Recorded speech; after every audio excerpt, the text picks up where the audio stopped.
Good morning, students. Today we will talk about modal verbs, regular and irregular verbs, and phrasal verbs. I have told you earlier about various other types of verbs like linking verb, lexical verb, auxiliary verbs, stative verbs, like these. Now, let us talk about the modal verbs. Students,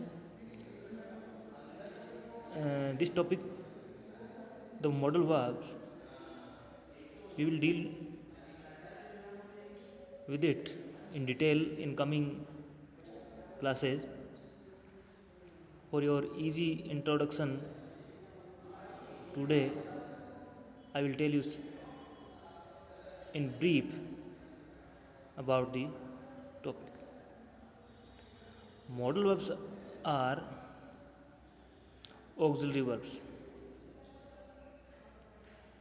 that are used to express abilities, possibilities, permissions, obligations, etc. Friends, I told you about the auxiliary verbs earlier. There are auxiliary verbs like be, do, and have. The forms of do, have, and be verbs are used to tell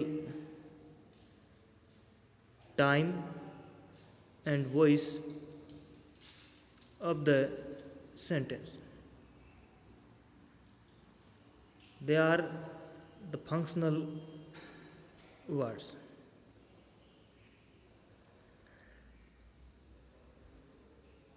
They do not have particular meaning. They do not particularly express any notion or modalities. Contrary to, contrary to that, modal verbs express modalities, notions, etc. They express some kind of meaning with them. Modal verbs are fixed set of verbs to which we can count like will, shall, may, can, could, should, might, would, ought to, need not, must, dare, etc. Look at some example. He can shoot a 3-point shot easily. The sentence uses can as a modal verb. It is an auxiliary verb which expresses the ability of the subject, also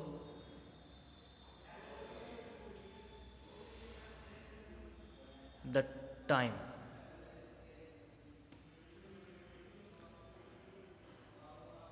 It suggests that shooting a 3-point shot is a skill the subject possesses.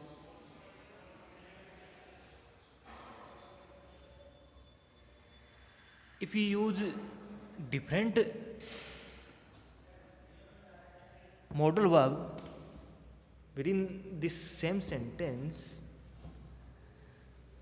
the entire meaning the entire notion changes with the change you follow. For example, if you use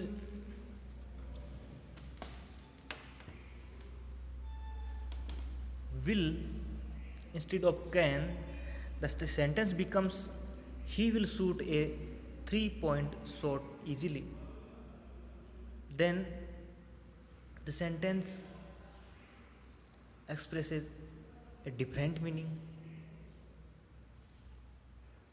If you use could instead of can, then you will have different meaning. If you use should, again you will have different meaning.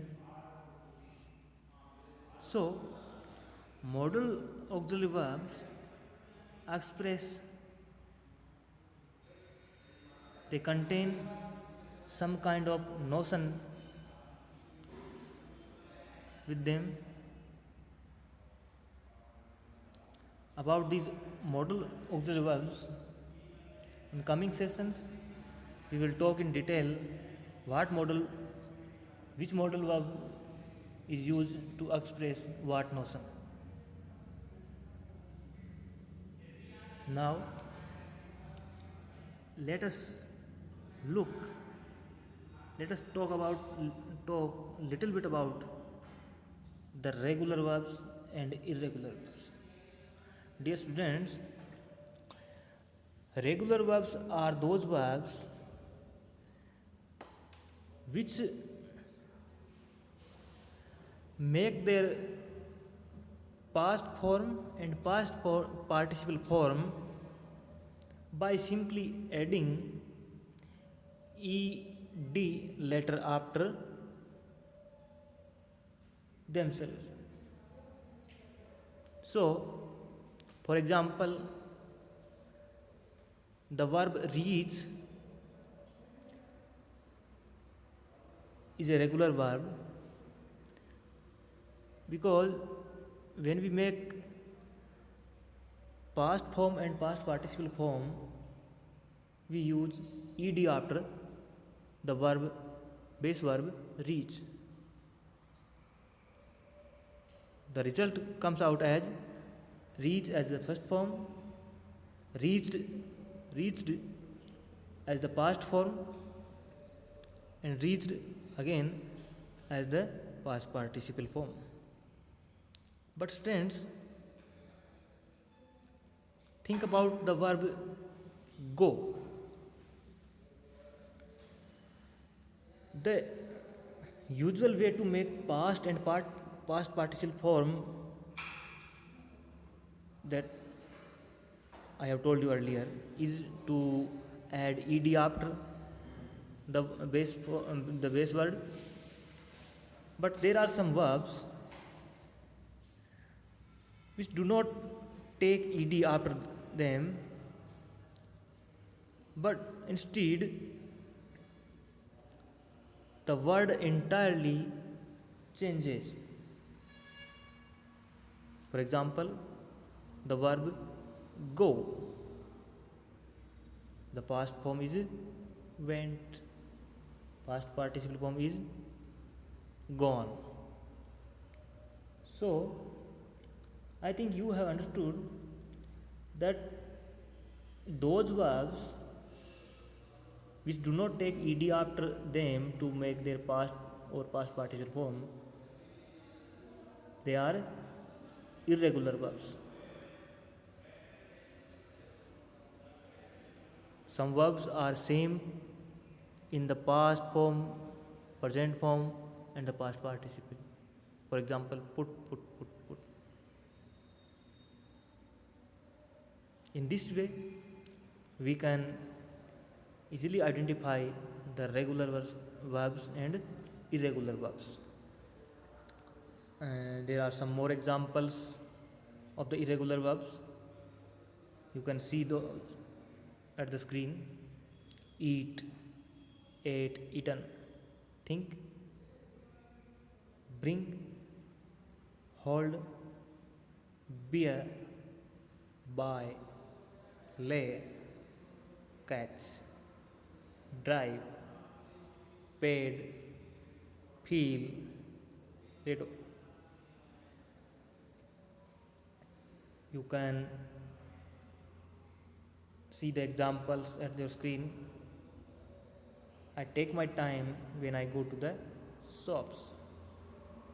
I took my time when I went to the shops. Julie makes cake for the classroom. Julie made a cake for the classroom. They are the examples of irregular verbs. Now, students, let us talk about something about the phrasal verbs. What are the phrasal verbs? Students, you see some words acting as verb, and if you see, they are not single words.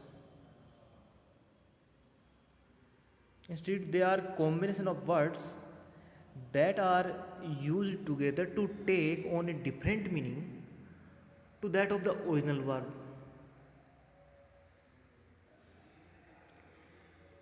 There are many examples of such combination of words. The verbs usually contain one word, but when a verb takes some other word, be it with normally it is a preposition, and both coming together express a different meaning than the single word verb, which is the verb. Such type of word combinations are called phrasal verbs. There are many examples of phrasal verbs, some of which have colloquial meanings such as make up, hand in, bring up, point out, look forward to. Each time the verb takes the extra word or words, it takes on a new meaning. For example, make without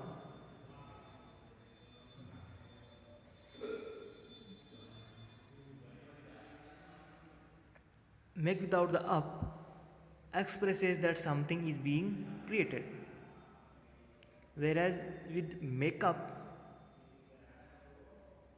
the suggestion is that there are some lies or fantastical elements to the story, and make out can mean either to grasp or see something difficult, or to kiss passionately. You can see the examples at your screen. Run out, go all out, make out, hand out, bring out, face up, think through. Dear students,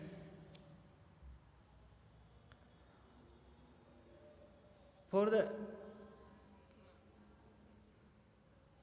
correct meaning of the phrasal verbs, I suggest, and you will have to look into your dictionary. So, whenever you come across such words, you should consult your dictionary and exercise the use of the phrasal verbs. They are usually used in colloquial language and informal speaking. So, for now, for this class, I end up here, and next time I will tell you in detail about the phrasal verbs and the modal auxiliary verbs. I suggest you to consult your dictionaries and take some exercises to practice those. Whatever grammar book you have, I ask you to continually go through that. Thank you.